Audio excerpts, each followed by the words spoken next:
It was a beautiful autumn evening. The sun had just begun to set behind the horizon, and a warm glow engulfed the entire area. But it seemed that waves of anxiety were emanating from the house at 77 Wistful Vista Lane. Is everything okay with the family living there?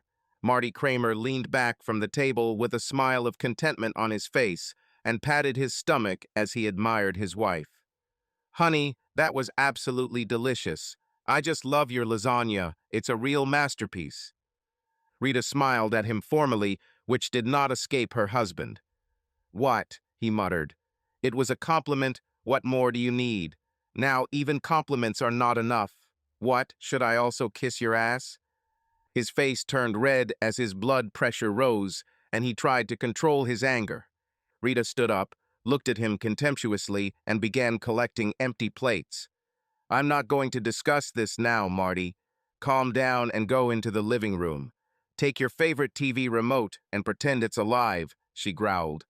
She turned, holding the plates in her hands, and stomped into the kitchen, not looking at her husband, who was trying to restrain himself. Marty sat there for a couple of minutes, forcing himself to relax and not throw something at the window, trying to catch his breath and normalize his breathing. Damn, he finally muttered, rising to his feet. Heading into the living room, he did pick up the remote, but quickly put it back before sitting down in his chair. He leaned over and buried his head in his hands. What does she want from me? The same shit over and over again, there's no end to it. He muttered under his breath.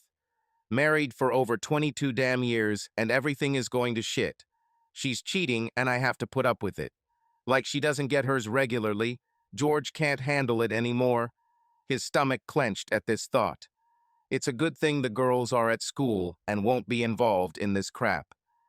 Marty's thoughts went back to that weekend. They were to go to the lake house that George, his brother-in-law, had inherited several years ago. Rita's sister Kate and she were planning a long weekend for just the four of them. Plans fell through when Marty learned he had to attend a business closing on the Friday they were scheduled to leave.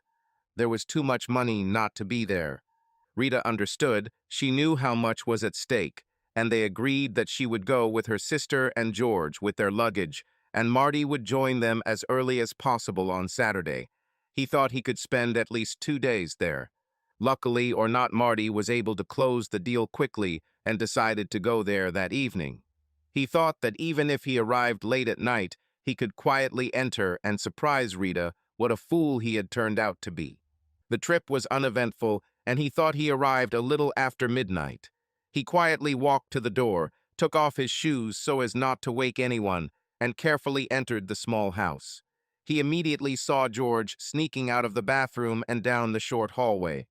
Marty, being of his right mind, carefully followed him. When George slipped into the second bedroom, the one that Rita and Marty would be using, Marty's stomach dropped. He wasn't far from George when, with the moonlight streaming through the window, he saw Rita wince, then raise her arms to welcome her lover into her bed, whispering, "Come here, honey, but be quiet." Marty, his mind blank and foggy, simply turned and quietly left the cabin. He still had the presence of mind to quietly close the front door and then run to his car. As he sat down, he realized that he still had his shoes in his hands, which he threw on the passenger seat. Starting the car, he quickly drove away. Marty struggled with this new knowledge. He drove to a 24-hour diner about an hour's drive south of the cabin. Over a dozen cups of coffee and an uneaten omelet, he reviewed his situation and had a silent conversation with himself. No, perhaps it would be better to call it war. His mouth twitched and his eyes darted back and forth. The waitress watched him closely. I'm divorcing this bitch. There's no way I'm putting up with that kind of crap. She's going to fly out of here on her ass. I'm going to throw her to the curb. That damn cheater. I just can't. I love her. I've always loved her. I'll die without her. I don't know what kind of life I'll have, but it will be miserable. I know that. Without Rita, I'll die. The other two diner patrons looked at Marty, glanced at each other, then shrugged and returned to their dishes, ignoring his torment. You're a stupid, ignorant moron. She's cheating on you with your own brother-in-law, moron. Are you going to put up with it? Are you going to be her damn weakling and love her after good old George is done with her? You're some kind of pervert jerk. I know you're right. I need to confront her and get a divorce. You're right. That's what I need to do. That's right. Now you're becoming a man. Throw that bitch to the curb. Don't be a damn weakling. A man won't put up with that kind of crap. You won't divorce her. You'll become her weakling, her own cuckold. But I love her damn. What should I do? I love her. I can't imagine life without her. Damn, I've loved her since she was in high school. I'll die without her. Damn, what should I do? What should I do? What should I do? And he put his head in his hands and cried quietly. The waitress and other customers turned away. So Marty didn't do anything. He simply couldn't provoke a conflict. He realized that he simply couldn't. He returned to the cabin early the next day and pretended everything was fine. He played his part, but also found himself impotent. He couldn't get aroused for his wife. Every time they tried to have sex, he would vomit and be completely flabby. Marty knew what the problem was, but had no idea what to do about it. He knew he had to either do something or leave, bring the problem to the surface, and make a damn decision. He also knew that he was terribly afraid. What if it comes to divorce? The very thought made him tremble. He will lose Rita. Could he risk it? Marty was caught between a rock and a hard place and had no idea what to do. Not the slightest. In the kitchen, Rita stood at the sink, tears flowing down her cheeks. She cried quietly.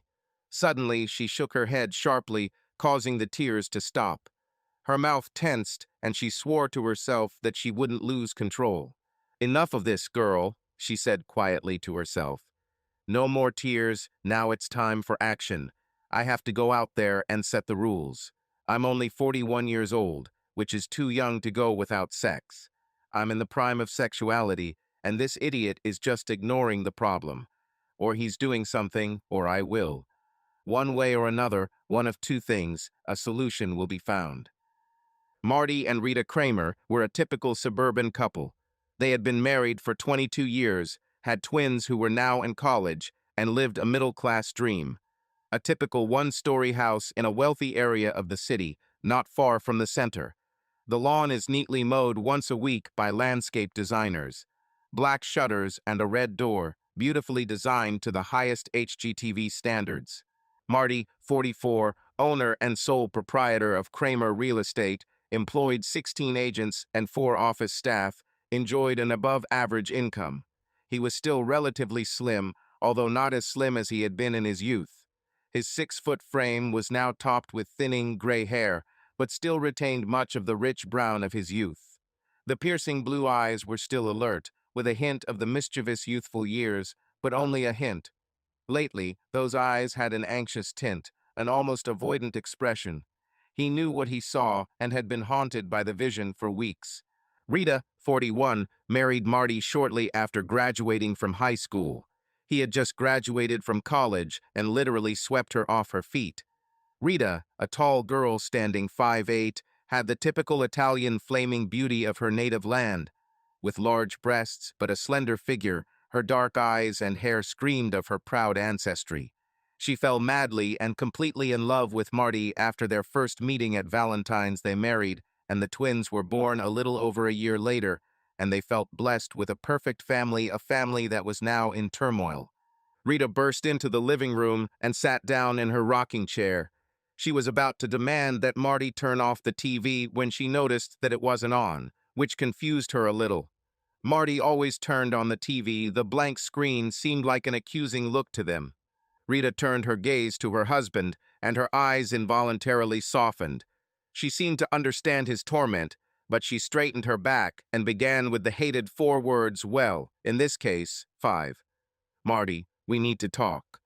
She saw him flinch and almost walk towards him, but stayed put and continued. We just can't go on like this. You know that. I'm only human. I just can't imagine a future in our marriage without sex. It just won't work for me. You can't get horny, and you don't want to go to the doctor. Why are you doing this to us? I tried again and again to understand. I begged you, I asked you. But you are so stupid that you don't even want to acknowledge our problem, Marty. It's not just your problem because it affects you too.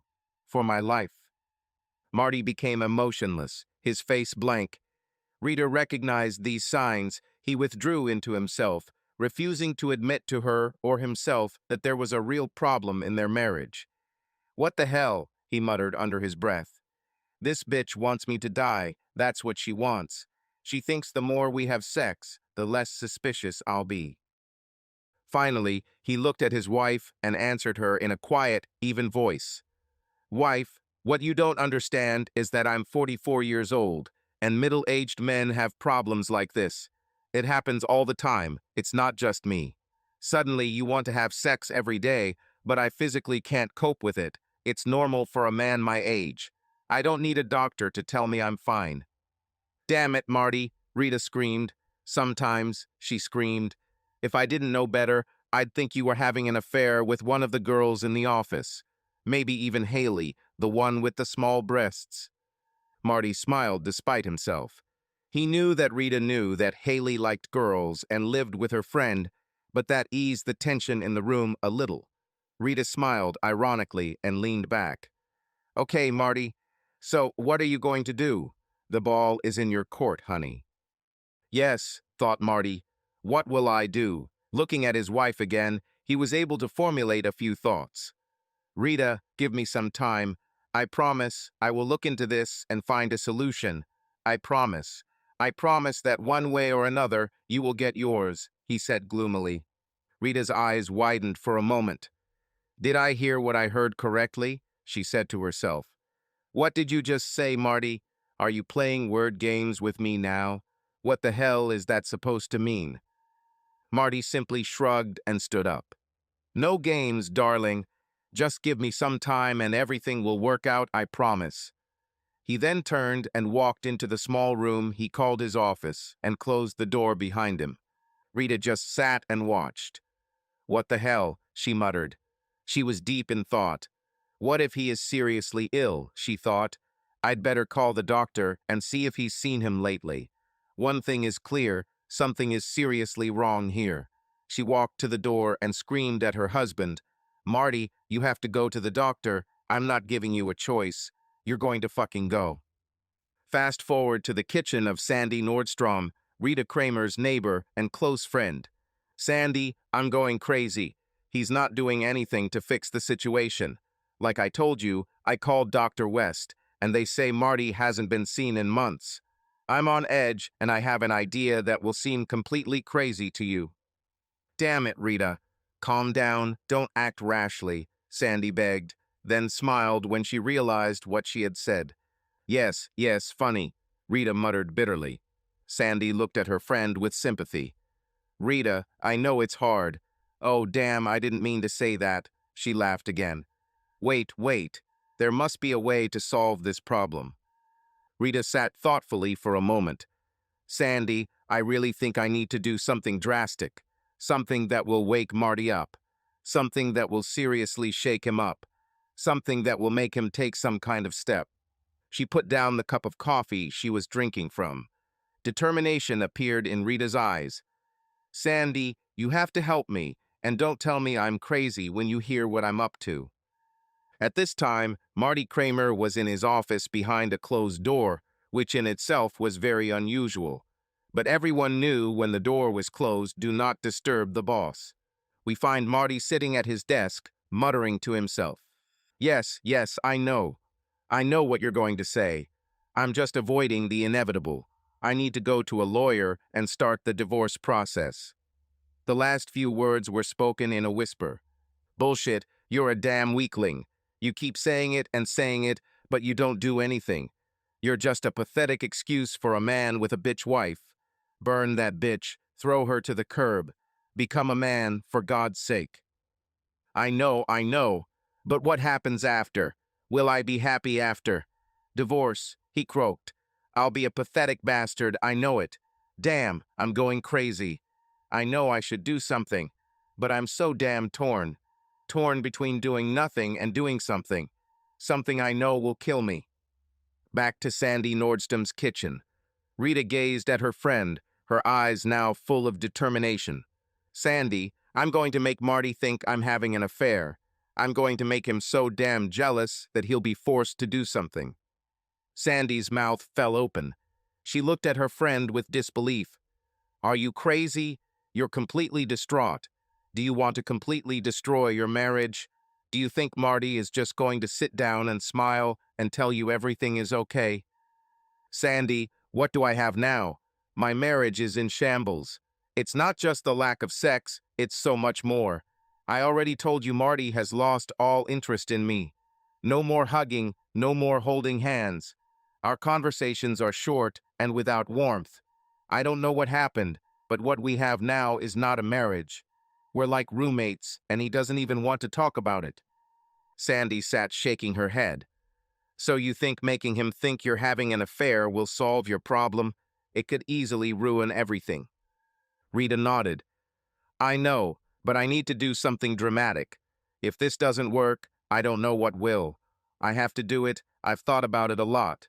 Him discovering my affair has to be dramatic and shocking. It has to shake it to the ground. Rita, I think you've really lost your mind this time. I hope you know what you're doing. No, I have no idea what I'm doing, Sandy, but I have to do something.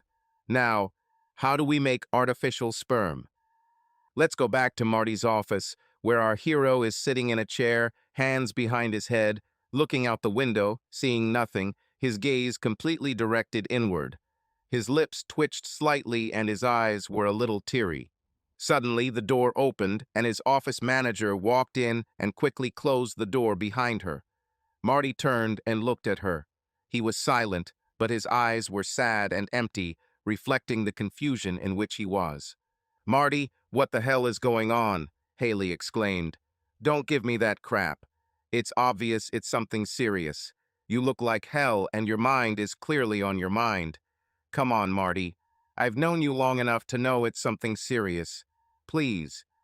Marty, let me help. At least I can listen. Marty sighed, turned away for a moment, then lowered his hands and sat a little straighter in his chair. He smiled wryly at Haley Morton.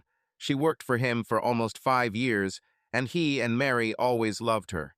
They also met her girlfriend, Joanna Hastings, many times and loved her too. Marty always admired Haley's looks. She was small but slender, always well-groomed and elegantly dressed. Her blonde hair and fair skin spoke of her Scandinavian heritage, and she was damn efficient in the office. It's okay, Haley. Everything's great, sweetheart, as usual. It's okay, don't worry. But Marty was rudely interrupted by her assurances. Bullshit, Marty. Everything is not okay, and there's a lot to worry about. Come on, boss. Haley walked over to one of the chairs in front of Marty's desk and plopped down on it. Her short skirt rose a little and Marty could see the soft flesh of her thighs. He felt himself getting slightly aroused and chuckled to himself. Ha, I'm fine. I'm not leaving until you tell me what's going on, Haley said. You're hurt, it's obvious, and I won't leave until you ease my soul. Marty sighed and absent-mindedly scratched his cheek. He turned away slightly, then looked back at Haley. His mouth opened. He began to speak, but nothing came out. He coughed slightly, cleared his throat, and tried again. Rita is cheating on me. She's sleeping with George, my brother-in-law. I found them at the cabin when I arrived early a few weeks ago, he said softly but sharply. Okay, now you know. Haley sat up, her jaw dropping and her mouth falling open. The office was quiet for a few seconds. Finally, her mouth closed with a click and her eyes narrowed. This is pure and utter nonsense. I don't believe it, and I never will. This woman loves you with all her soul. Marty just looked at her, with a scornful grin on his face. Haley, what part of I caught them didn't you understand? Can you hear me? I walked in on them. I saw him in bed with her. What? You want me to show you the pictures? I don't have them. I don't need them. I caught them. His voice rose. Haley cringed, her face turning bright red. Okay, Marty. I understand, but it's just so hard to believe. Okay, Marty. Don't be mad, she exclaimed, seeing his expression. Oh, damn. You poor guy. No wonder you were so unhappy. Oh, what a nuisance. But what are you going to do? You say you caught them a few weeks ago. You've been going through hell for weeks now. Marty, you can't go on like this. It's going to kill you. What are you going to do? Marty straightened up, took a deep breath, and looked back at Haley. Baby, this is the very question I'm agonizing over, and I've made a decision. Tonight, when I get home, I'll sit down with Rita and tell her I know everything. Maybe we can get through this, I don't know. There are many unanswered questions. When did this start? How often do they occur? Marty, Haley said softly, whatever happens, just remember, you have a truly wonderful marriage with a woman who truly loves you. Think very carefully about what you are doing before you make hasty decisions. I don't know what's going on with Rita, but I know the worst thing you can do is leave her. It will kill you, and I know Rita will be completely devastated. Marty's mouth dropped down, and he nodded eagerly. Yes, yes, but what about Kate, Sister Rita Haley? Does she know what's going on? I doubt it. I'm sure. She would have killed the bastard. Do you understand how difficult this is? Okay, Haley, everything will become clear tonight. One way or another, there will be a resolution. In a few hours, I will know whether I will remain a married man or whether I will be on the path to a single life. And as he uttered the last words, he felt a cold begin to overcome him. Such a cold. At exactly 5 o'clock, Marty closed his briefcase, put on his jacket, and left the office.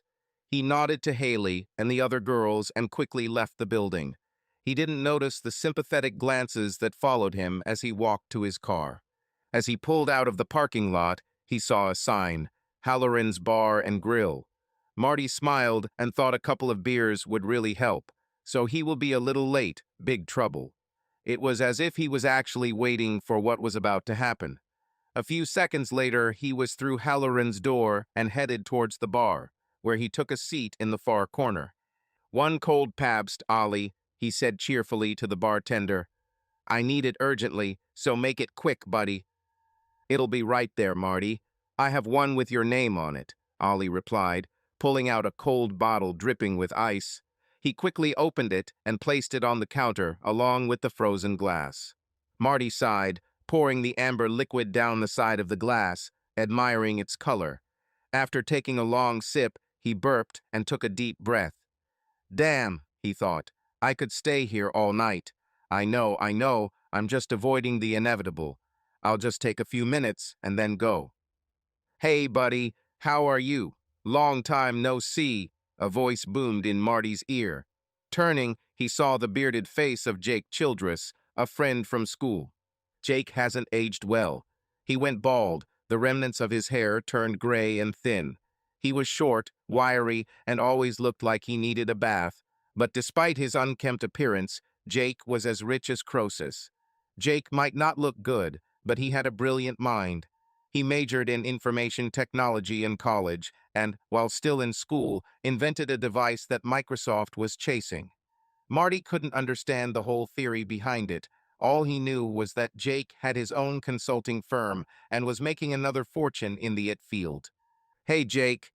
How are you doing? Marty answered a little lifelessly. Jake stood quietly next to the chair, then picked up Marty's glass and nodded toward the far booth. Ollie, bring a couple more of these to the booth, okay? He thundered to the bartender. He grabbed Marty by the elbow and gently led him to the cabin. Marty didn't resist. He almost welcomed Jake's intrusion. It would delay his return home. Okay, Marty, Jake began. What's wrong? And don't talk bullshit to me. It's obvious something is wrong. You look like you lost your best friend. Tell Uncle Jake your problem, and I won't stop until I hear the whole story. Damn it, Marty thought. The whole city is on me. I can't turn around without someone else pinning me against the wall with this nonsense. Okay, let's get started. Maybe Jake will have some good ideas. He looked at Jake, and the whole story spilled out of him in a rush. Jake blinked a few times, then shook his head sadly.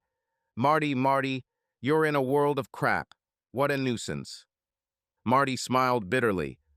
What do you think, Jake? What gave you the first hint? I'm on my way home now, and I'm going to have a talk with Rita. Maybe we can get through this.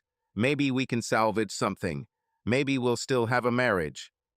Maybe, Jake grinned. You're out of your mind, Marty.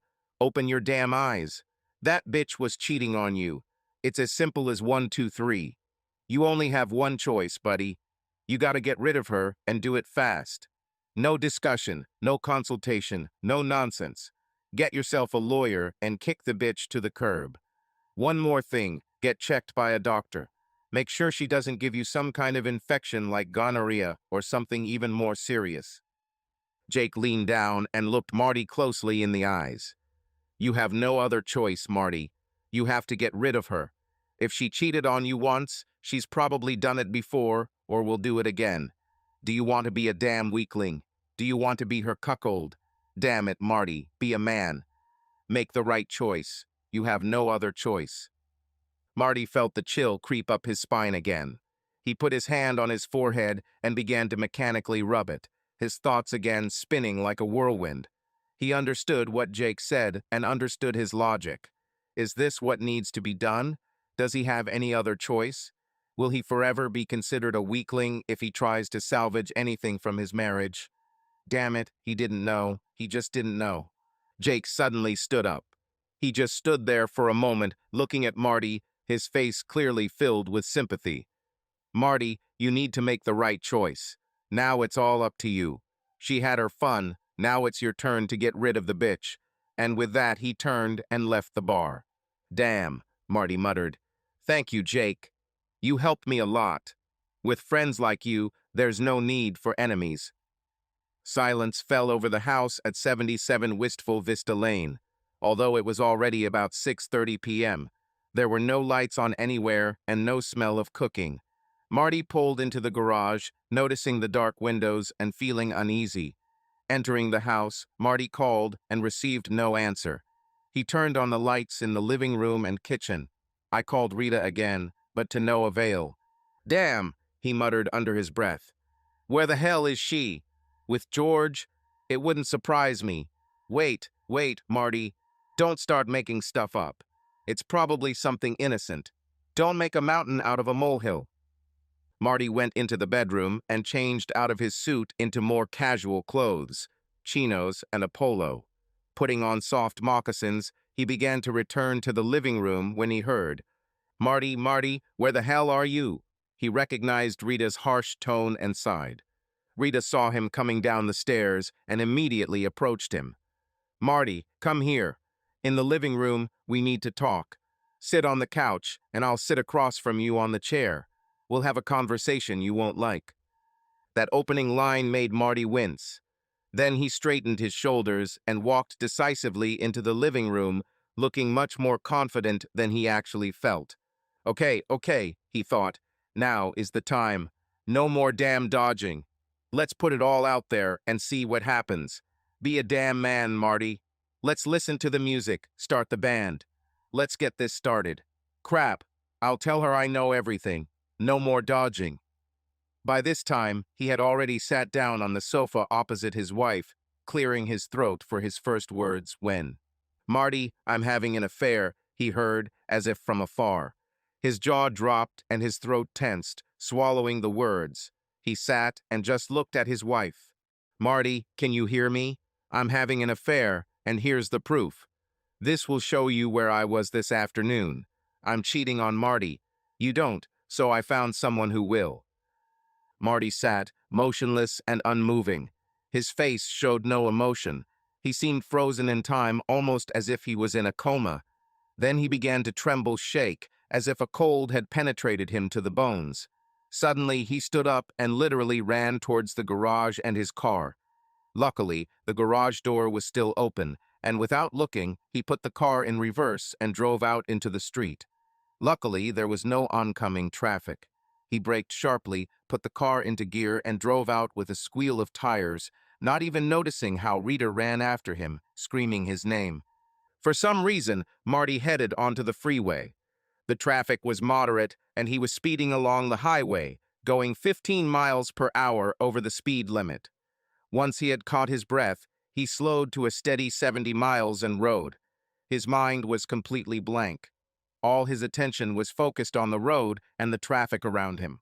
It drove like an automatic machine, part of the steering mechanism of a car. Over time, his heartbeat and breathing returned to normal. He looked with interest at the surrounding nature, noticing that the traffic had become less dense. Where the hell am I? He wondered. Trying to remember the last few hours felt confusing. Oh, he knew what happened. He remembered in sharp detail the events that had forced him to leave his home and get onto the freeway. But he had absolutely no memory of how he got here, geographically speaking. Signs with unfamiliar names flew past him until he finally saw a sign that said Richmond, Virginia was 20 miles away. "Oh my God," Marty exclaimed. "What am I doing here?" He glanced at the clock on the dashboard and noticed that it was almost midnight. "Damn, I need to stop. I need coffee and I need to pee really bad." Marty took the next exit, found a Denny's, used the restroom, and ordered toast and coffee. Sitting in the cockpit, he tried to concentrate on what had just happened. His wife, openly admitted to cheating, actually showed him the result of her last date. His mind seemed blank about the events that followed. Somehow he ended up in Richmond, Virginia, although he had no idea how he got there. Well, he was clearly traveling, but he had absolutely no memories of the trip. He thought about it for a moment, then realized why he was wasting his time on this riddle. Well, he sighed. There it is, it's all on the table. No more avoiding it, no more pretending. Now I have to do something, I think. God, you're a stupid moron. You make me sick. Ooh, oh, I love her so much. I can't live without her. Ooh, damn, I'm ashamed to be in your head. If I could, I'd leave so quickly that would make you dizzy. Yeah, I know. Okay, I'll call my lawyer first thing tomorrow morning and start the divorce. I need to get some advice about dividing up my property. Oh, what about the business? I need to figure out how it's going to work. Hell, it's going to work. Difficult, and Marty shook his head. Okay, you're finally getting your head out of your ass. Divorce that bitch and make sure she doesn't get anything. Don't give her anything extra. You need to sell the house and make sure she doesn't get a dime from the business. Let her go. And earns a living herself instead of sitting on your neck. Let him live in a miserable shack. No, that's not what's going to happen, Marty screamed out loud. People turned and looked at him, and Marty cowered in the booth, clearly embarrassed. He knew that he would not leave Rita in poverty. He loved her despite what was happening, and nothing would change that. He would divorce her, but he couldn't hurt her physically or financially. Marty left the diner depressed and walked wearily to his car. His further steps were thoughtless. He needed to return to familiar places. He felt like a fish out of water here. He needed to go back to where he lived. The road back was long and boring. He didn't need to talk to himself anymore. He knew he had to take steps to end his marriage. Tears streamed down his cheeks as he drove. Despite his inner voice, he loved Rita desperately and knew that divorcing her would be the most painful thing he had ever done. He knew his life would be miserable, but he really had no choice. His pride simply would not allow him to stay and find a way out of this swamp. He was a broken man. It was still dark when Marty pulled into the motel parking lot. He was only 2 or 3 miles from his office, but he knew he couldn't go to work today. He had been up all night and his brain was foggy. He felt like he had a bad hangover and was terribly tired. He'll call Haley and tell her he won't come today. Marty felt in his pocket for his cell phone, then looked around the car. Damn, he thought. I left my damn phone at home. Okay, no big deal. I'll call from the phone in my room later this morning. He checked in and soon found himself in his room, looking around. Standard room with a regular king-size bed. A room like millions of others in motels across the country. Nothing pretentious, but clean and it'll do. Damn, he muttered again. No clothes, no underwear. I need to buy something to wear. At least clean underwear and socks. Maybe a pair of polos too. But first I really need a couple of hours of sleep, just some sleep. He took off his shoes and stretched out on the bed, closed his eyes, and within 10 seconds began to snore quietly. Back at 77 Wistful Vista Lane, where we find the beautiful Rita Kramer sprawled on the sofa, unconscious. Her skirt rose almost to her waist, and the evidence of her affair was still very visible. After Marty disappeared so quickly, Rita was running around the house like crazy, swearing under her breath. She immediately called Marty on his cell phone and heard it ring in the bedroom. "Damn," she muttered. "Stupid idiot forgot his phone. What should I do now?" Rita felt her self-control slipping away and quickly ran to the bathroom and splashed cold water on her face. Standing and looking in the mirror, wiping her face, she finally realized that she had ruined everything. What a stupid, idiotic idea, she thought. Where was my brain? Damn, Sandy warned me, why didn't I listen to her? Shaking her head, Rita trudged to the living room. She saw bottles of alcohol on the bar in the corner of the room. Well, I need a drink while I figure out what to do next. She filled the bucket with ice, poured half a glass of tonic over 2 fingers of gin, and sat back on the sofa. Okay, this scenario clearly failed like a fart in church. We need to come up with something else. When Marty gets home, we'll have another conversation, she told herself. Suddenly, without warning, tears flowed. She sat and sobbed and sobbed and sobbed. Oh my God, maybe he won't come home. Maybe I've gone too far. Rita drained her glass, stood up, and took another drink. She sat back on the sofa and tried to stop the tears. Damn, I need to think of anything, she muttered again, draining her glass. She stood up again and made herself a drink. She returned to the sofa and thought. The evening continued like this until she finally fell asleep. Marty woke up with a start, looking around in bewilderment. He tried to remember where he was. Having cleared his mind, he sighed heavily. Looking at the clock on his bedside table, he saw that it was almost 10 a.m. Damn, I need to call work, he muttered, picking up the hotel phone and dialing a number. Haley, it's Marty. Yeah, I know.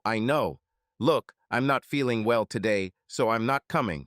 Yeah, just take care of business. Yeah, I'll be fine, just some sickness. Okay, I gotta go, let's talk. Later, and quickly hung up. On the other end, Haley just sat there, lines of concern visible on her face. She noticed that the call was from the Comfort Inn and not from Marty's cell phone. She knew things were going badly, but she didn't know what she could do. She needed to think about it, but one way or another, she would be there for the boss. With effort, Marty dragged himself to the bathroom, took off his clothes, urinated, and went into the shower. As he dried himself, he noticed a new toothbrush and toothpaste on the bathroom counter along with other free supplies. Damn, he thought. Finally, a place where they know their stuff. He finished in the bathroom, got dressed, and winced as he put on his dirty clothes. Okay, the first thing after eating is to buy some clean clothes, he said to himself as he left the room. He discovered that the motel had a small dining room that still served breakfast. He quickly ordered and ate without tasting it.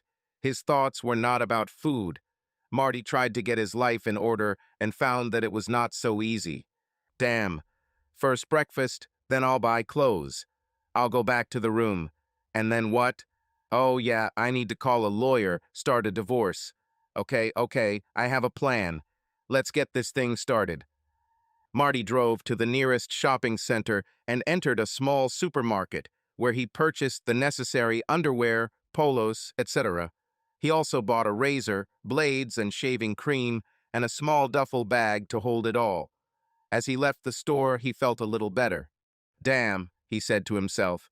It went well, I did pretty well. This plan is working great. Looking around as he left the store, he noticed another establishment just a few steps away. The sign said Zai's Spirits. There was a thoughtful gleam in Marty's eyes, and he frowned. Wait, he thought. Isn't that what I'm supposed to do? I should get a little drunk now. Damn, this is a crisis in my life. My wife is cheating on me, and I'm getting a divorce. Damn, a few drinks is what I should be thinking about. Hey, new plan. Get drunk before everything else. What Marty didn't take into account was that he wasn't drunk. He rarely, if ever, drank more than 1 or 2 drinks at a time. Even 2 made Marty noticeably intoxicated.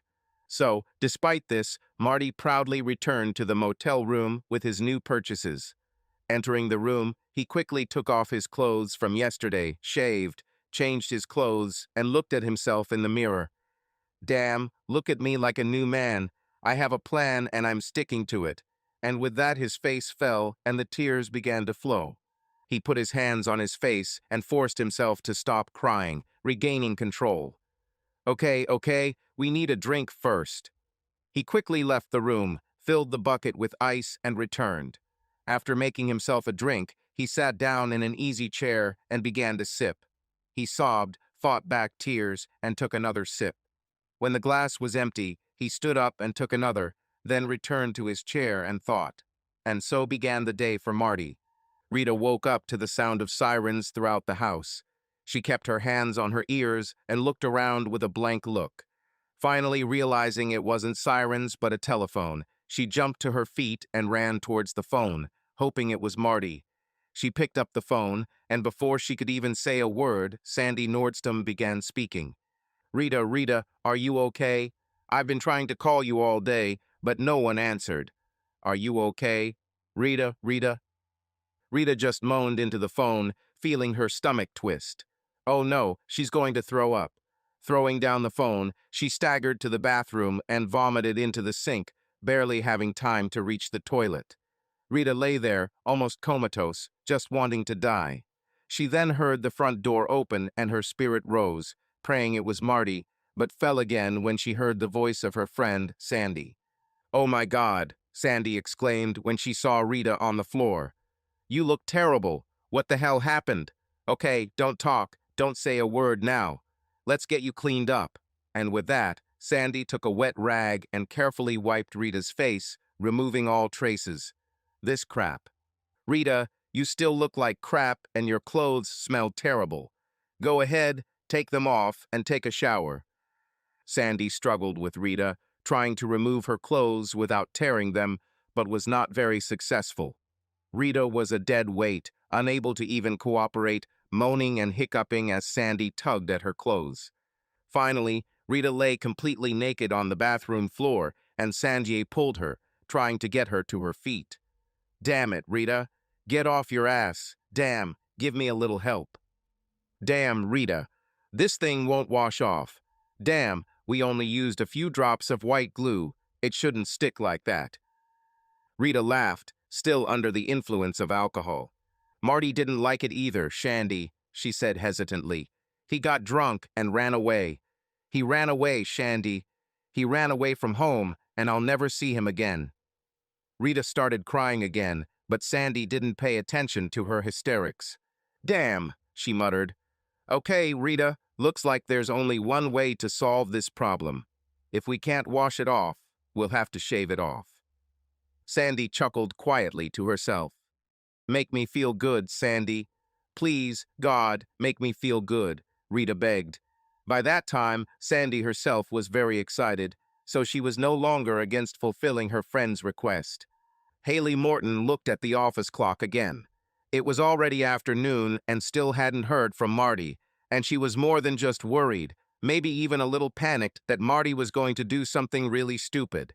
She thought about calling Rita, but given what Marty had said, she quickly realized that wasn't the best option. So she did the next best thing. She called her flatmate. Yes, my roommate.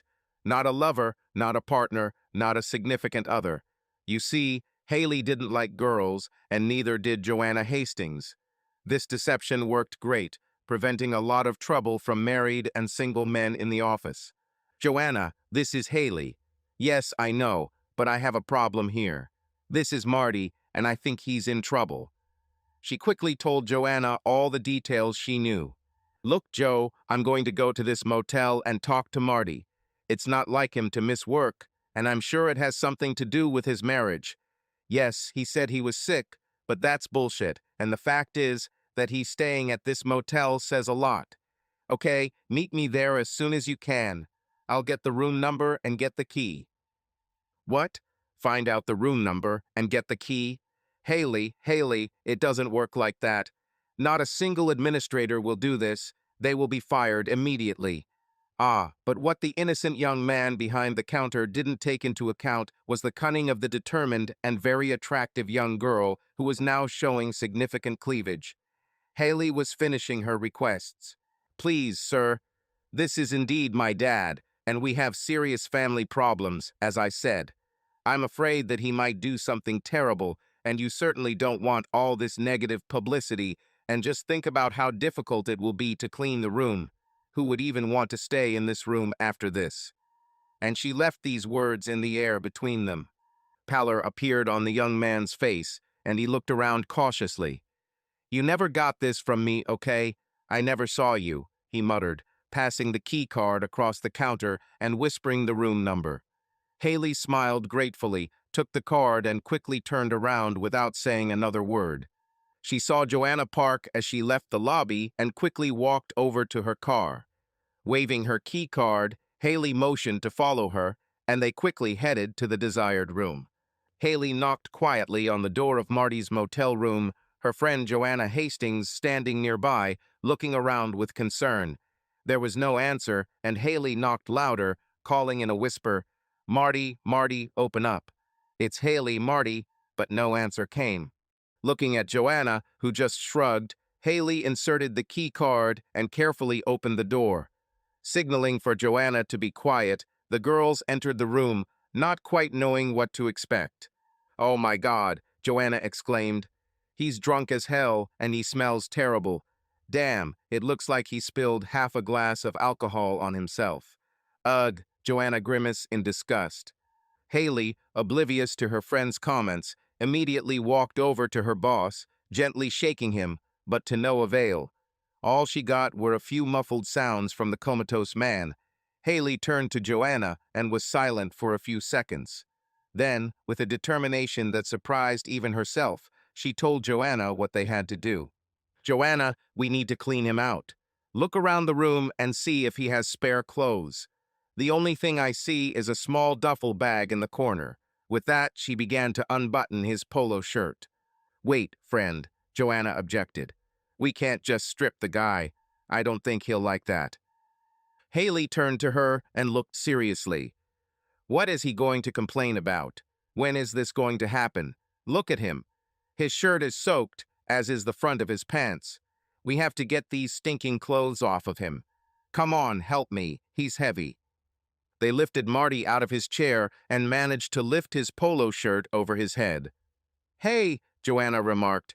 He's well built, not too fat, she giggled. Haley just looked at her sternly. I'm just commenting, Joanna blushed. Now his pants, Haley ordered. She unbuckled her belt and pulled down her zipper. Luckily, Marty was wearing socks and his moccasins were on the floor by the bed. You grab one side and I'll pull the other and see if we can get them off. Struggling and pulling, the girls managed to get Marty's pants down to his ankles, and with them his boxers. Oh my God, Joanna whispered. Just look at this, she said in surprise. I need to touch him. Joanna turned to Haley, expecting an objection. Haley turned to her boss, who was still quietly snoring in his chair. Haley knew they had gone too far, but something strange awoke in her chest. Joanna was already moving until Haley changed her mind. She quickly took off her dress, pulled down her little panties, and climbed on top of Marty. Oh, damn, damn, damn, Haley muttered. Joe, we can't tell anyone what happened here. Oh, what a mess. You know, no one. Help me clean him up a little. We'll cover him with a blanket and leave. All he'll know is that we undressed him and covered him. I'll take the dirty clothes and wash them at home. Joanna smiled with a feeling of complete satisfaction. Are you sure you don't want to try this thing, honey? She frowned a little before expressing new concern.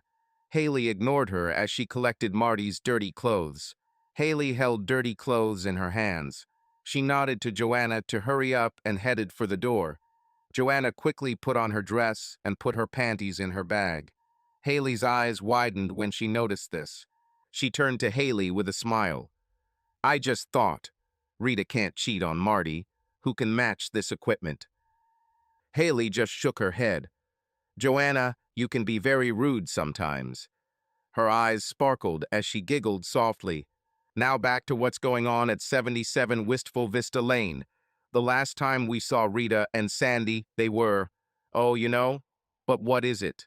With little surprise and raised eyebrows, we find two women in the kitchen drinking strong black coffee. Despite their seemingly relaxed posture, you can see that they were avoiding looking at each other. Their eyes darted around different corners of the kitchen, rarely stopping at the face opposite. Rita finally sat down and sighed. Looking directly at her friend, she cleared her throat and began. Sandy, we need to talk about what just happened. We can't just ignore this, let's lay it all out on the table. We should be able to do this, we've been close friends for a long time. Sandy smiled with a smirk and chuckled softly. Yes, close is a relative word. What we did can be classified as close in quotation marks. The ice was quickly broken. Rita smiled and giggled quietly. Let's just chalk it up to coincidence. We both know we're normal, we just let things get out of control. Sandy nodded and became serious for a moment. Rita, we need to make sure this remains our sacred secret. My Bill must never find out. I don't know what he would do. Hell, he might even divorce me, she shuddered. Rita laughed loudly. Are you kidding me? Knowing your husband, I wouldn't be surprised if he suggested taking pictures. But you're right, we'll keep it our little secret no one has to know. With a big smile, Sandy nodded. She then looked straight at Rita and, with a determination that surprised even herself, blurted out, Rita, and I don't regret one bit that this happened. It was one of the most exciting experiences of my life, she said quietly, his face now flushed with embarrassment.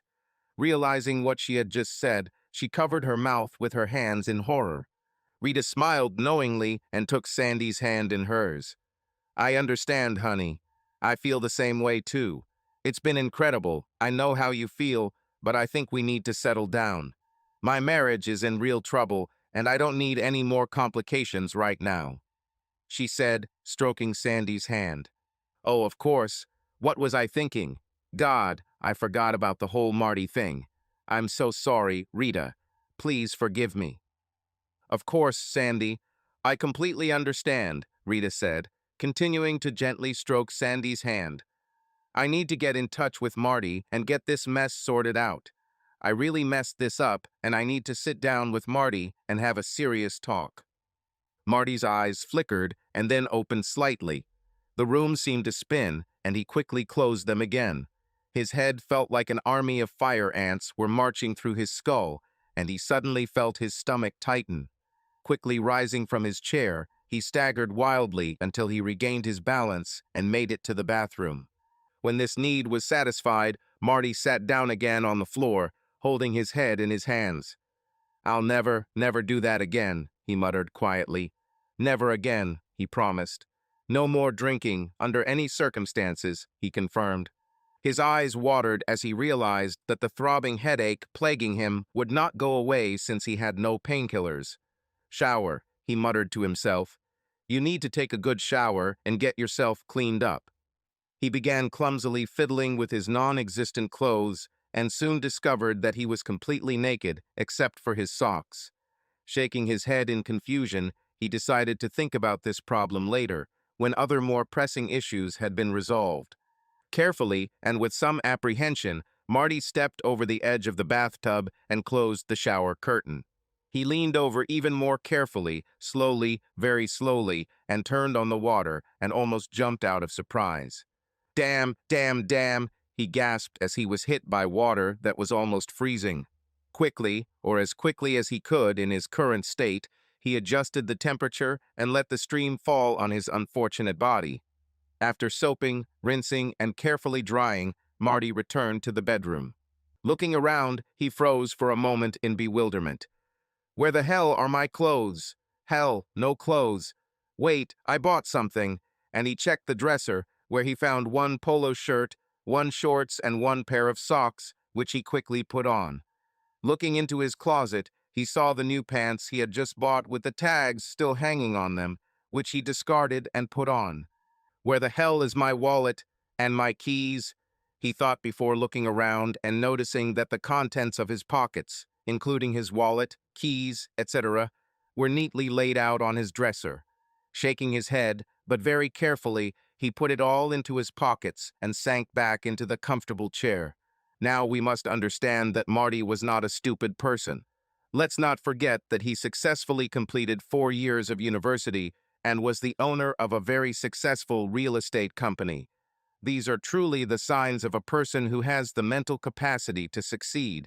So Marty used his considerable mental powers to try to understand what happened to him that day. Damn, he muttered. I woke up naked with a huge hangover. Okay, I can understand a hangover, but naked? What happened to my clothes? Was I robbed? No, no thief will come and take my dirty clothes and leave my wallet and money. So what the hell are my clothes and why was I naked? He sat down and pondered this riddle. Gradually, he began to nod. Only one person knew where he was, as he realized he was calling Haley from a motel phone. Damn, he sighed with a small smile. 10 to 1, Haley found me unconscious, undressed me, and took my clothes to wash. But why strip me naked? He was surprised, shaking his head, but very carefully. She could have just taken the clothes I was wearing, and how the hell did one little girl like Haley handle my dead weight? She should have had help. Well, that doesn't matter now. There are others more important right now. Things that need to be addressed. Marty reached out and picked up the hotel phone. He no longer cared about hiding his location. He stopped hesitating. He finally came to the realization that it was time to end this farce. Marty decided to take action. He dialed his home phone number. Rita, yes, it's me. Look, shut up for a minute. Here's what I want you to do. Call Kate and George and invite them to the house tonight. Don't ask why, just do it. I'll be there around 7, and if their car isn't in front of the house, I won't come in. Just make sure they're there, he demanded, and put the phone back in its cradle. It was the other Marty who parked in his driveway, noticing George's car on the side of the road, and walked purposefully towards the front door. He used his key to unlock the door and enter. He thought about ringing the doorbell, but he told himself that this was his home.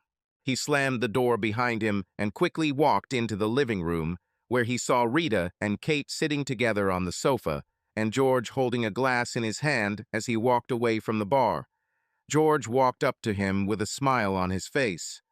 Hey, buddy, what's up? What's going on? Get away from me, you vile snake, Marty said sharply, glaring at his brother-in-law. How can you even look me in the eyes after what you did? George, as well as Rita and Kate, simply looked at Marty in surprise, their mouths gaping like little guppies in an aquarium. George took a few steps back, stunned by Marty's anger. Okay, let's bring all this crap out into the light now. No more games. I've been hiding like a coward for too long. All this crap must now end and decisions must be made, Marty said sharply, completely in control of the situation. He turned to his wife and, flashing his eyes at her, asked the main question. Rita, first of all, do you want a divorce? If yes, let's start the process. No more games. Rita stared at her husband in amazement. What? She stuttered. After swallowing the lump, she tried again. What are you talking about, Marty? No, I don't want a divorce, and... She was quickly interrupted by Marty. Okay, you may not want a divorce, but that's certainly in my head as the likely outcome of this chaos. He then quickly turned to Rita's sister. Kate, I'm not sure if you know what's going on, and from the look of confusion on your face, you probably don't. You're not going to like what I have to say, so sit down and get ready. Marty turned back to his wife, steely determination in his eyes. Rita, I know everything about your affair with that bastard. I was in denial for several weeks, but not anymore. I love you, but I can't. I don't want to share you. So... Marty's speech was rudely interrupted by his wife. What? She screamed. What? She screamed again. Marty, stunned by her outburst, blinked several times and tried to explain, but was interrupted again. What are you talking about? Demanded his wife. What is wrong with you? How dare you even hint this? Rita's voice has now reached the decibels that only precede words like start. The windows shook and the glasses on the coffee table shook a little. Marty was temporarily taken aback by his wife's outburst. His confidence, a little shaken, quickly returned, and he tried to continue. "Don't lie to me, wife. I saw you. I saw everything in the cottage that night. Don't even try to deny it.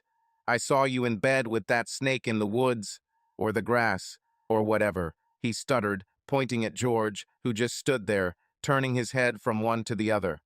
Marty stood pointing an accusing finger at George. Rita turned and looked at Kate. Kate looked at George, and George put his hand over his mouth, trying to hide a small chuckle. "I told you we should have told him, Kate." Then he turned to his sister-in-law. "Okay, Rita, do now what you should have done then," George said quietly. "Nonsense," exclaimed Rita, turning to her husband. "You stupid idiot, accusing me of treason. You didn't even find the courage to stand up to me? Did you sneak around, drowning in your self-inflicted torment?" Rita was just getting started. Her complexion was visibly flushed and her hot temper was in full swing. She suddenly stood up and, grabbing a pillow from the sofa, began hitting Marty over the head with this soft and ineffective weapon. "Idiot, you fucking stupid idiot," she sobbed. "All this irritation could have been prevented if you had just stayed a couple minutes longer." Rita then simply grabbed her husband, wrapped her arms around his neck, and buried her face in his shoulder. Marty was now completely dumbfounded, even embarrassed. He felt the edge of the sofa behind his knees and collapsed, dragging Rita with him onto the sofa. Rita moved onto his lap and pressed herself closer to him.